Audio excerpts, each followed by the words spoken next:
Assalamualaikum warahmatullahi wabarakatuh. Pada kesempatan kali ini saya Aristiana, calon guru penggerak Angkatan 11 dari Provinsi Jawa Timur, akan memaparkan demonstrasi kontekstual modul 3.1, pengambilan keputusan berbasis nilai-nilai kebajikan sebagai pemimpin pembelajaran.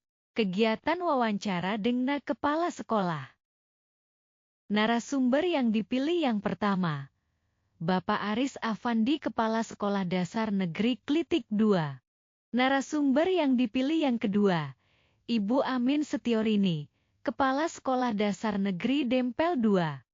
Wawancara 1. Kasus yang pernah dihadapi oleh Bapak Aris Afandi selaku Kepala SDN Klitik 2, yaitu dengan kedisiplinan dalam hal seragam hari Kamis, yaitu lurik yang sulit untuk diterapkan di sekolah, karena sebagian besar orang tua siswa yang ekonominya menengah ke bawah.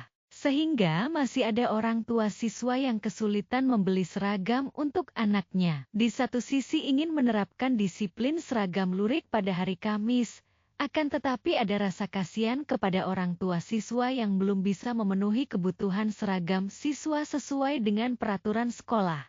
Selama ini, bagaimana Anda dapat mengidentifikasi kasus-kasus yang merupakan dilema etika atau bujukan moral?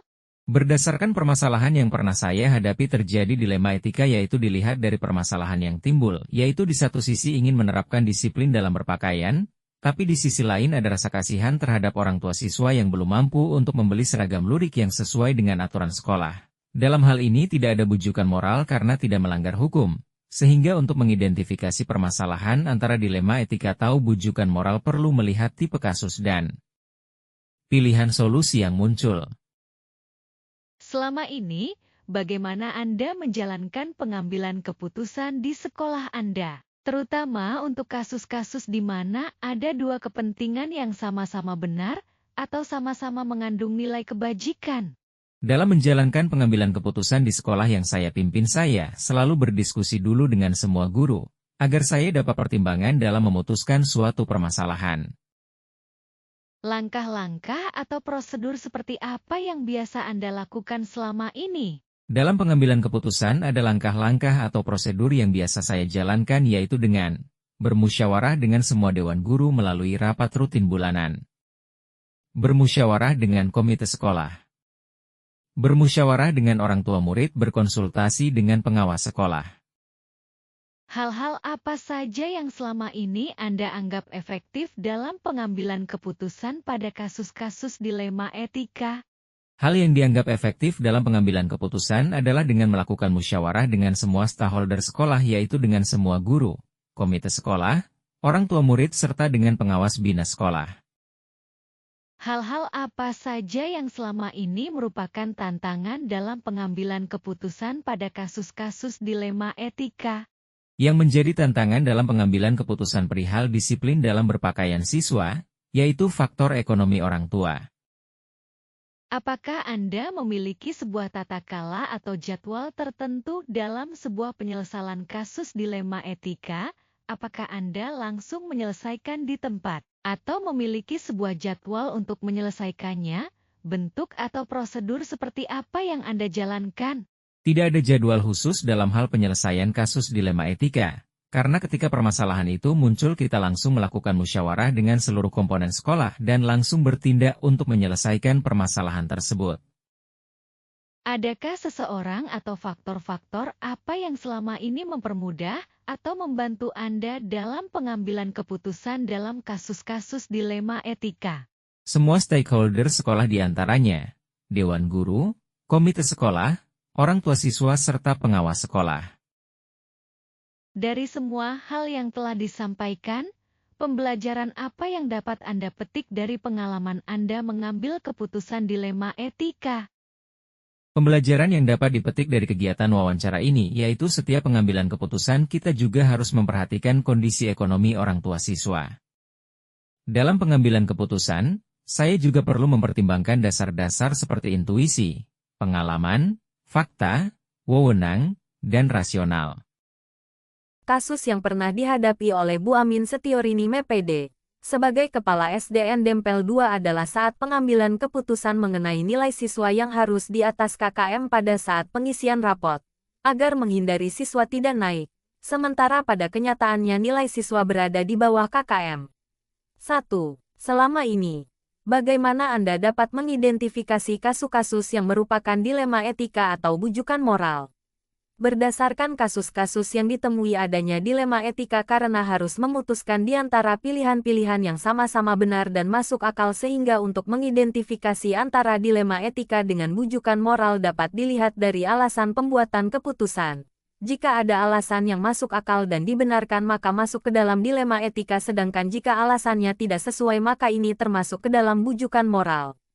2. Selama ini, bagaimana Anda menjalankan pengambilan keputusan di sekolah Anda, terutama untuk kasus-kasus di mana ada dua kepentingan yang sama-sama benar atau sama-sama mengandung nilai kebajikan? Ketika ada suatu permasalahan yang harus diputuskan, saya biasa melakukan musyawarah dulu dengan semua guru-guru, agar dihasilkan sebuah keputusan yang mufakat atas hasil musyawarah. 3. Langkah-langkah atau prosedur seperti apa yang biasa Anda lakukan selama ini? Langkah atau prosedur yang biasa saya lakukan selama ini dalam mengambil keputusan yaitu dengan mengajak semua guru untuk berdiskusi untuk sama-sama menyepakati keputusan yang harus diambil. 4. Hal-hal apa saja yang selama ini Anda anggap efektif dalam pengambilan keputusan pada kasus-kasus dilema etika? Hal yang saya anggap efektif dalam pengambilan keputusan yaitu dengan adanya tindakan preventif sebelum permasalahan itu terjadi. 5. Hal-hal apa saja yang selama ini merupakan tantangan dalam pengambilan keputusan pada kasus-kasus dilema etika? Bagi saya, tantangan yang selama ini terjadi dalam setiap pengambilan keputusan pada kasus-kasus dilema etika adalah kurangnya ketegasan jika saya dihadapkan dengan permasalahan yang melibatkan rasa kemanusiaan. 6. Apakah Anda memiliki sebuah tata kala atau jadwal tertentu dalam sebuah penyelesaian kasus dilema etika? Apakah Anda langsung menyelesaikan di tempat? Atau memiliki sebuah jadwal untuk menyelesaikannya? Bentuk atau prosedur seperti apa yang Anda jalankan?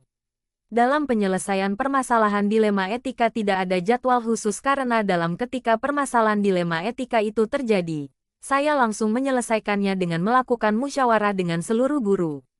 7. Adakah seseorang atau faktor-faktor apa yang selama ini mempermudah atau membantu Anda dalam pengambilan keputusan dalam kasus-kasus dilema etika?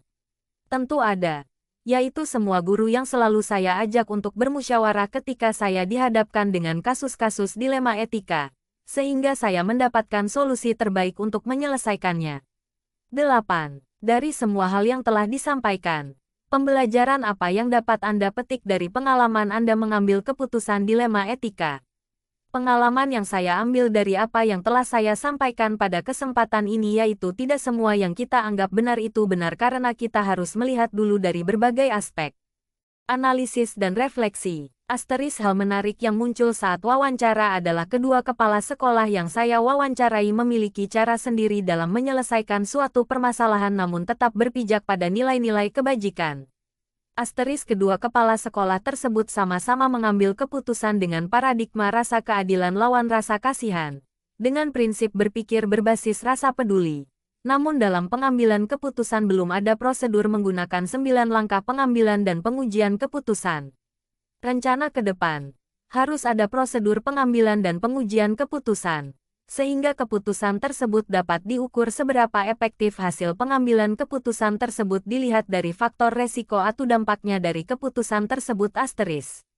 Saya akan menerapkan pengambilan keputusan secepatnya, mulai dari lingkungan terdekat yaitu lingkungan kelas saat menyelesaikan kasus yang dihadapi oleh murid. Selalu bermusyawarah dengan semua stakeholder sekolah saat mengambil keputusan.